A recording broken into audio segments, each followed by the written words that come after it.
मोहम्मद बट्टल शांत रोमन चरागाहों से गुजरते हैं। उनके गले में एंजील टोपी उनकी आंखों को छाया देती है। दूर से आती हुई टापों की आवाज गूंजती है, शांति को भंग करती है। एक सशस्त्र घुड़सवार आता है, खुली भूमि के खिलाफ अधिकार का एक आंकड़ा। सवार रुकता है, एक तीखा सलाम करता है। उसका सवाल हवा में लटका हुआ है, क्या आपने बट्टल को देखा है?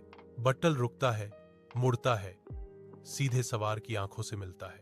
बट्टल घोषणा करता है, मैं बट्टल हूं। तबाह हुए युद्ध के मैदान में 4 घुड़सवार योद्धा बैटल और उसके साथी की ओर गरजते हैं।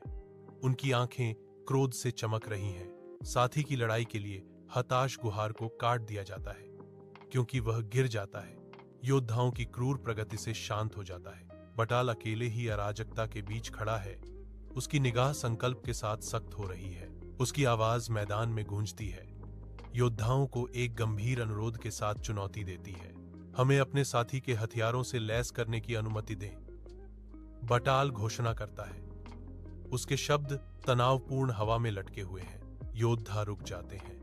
उनके भाव तिरस्कार और जिज्ञासा का मिश्रण है, क्योंकि वे बट्टल के दुस्साहसी प्रस्ताव पर विचार करते हैं। बर्बाद रणभूमि पर बट्टल और पुजारी एक क्रूर संघर्ष में लगे हुए हैं।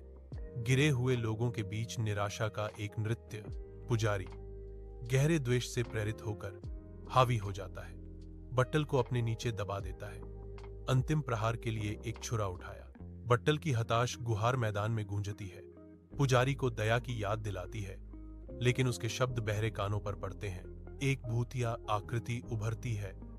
बट्टल का गिरा हुआ साथी तेजी से न्याय दिलाता है। साथी, उन लोगों को मृत मत समझो जो मारे गए हैं।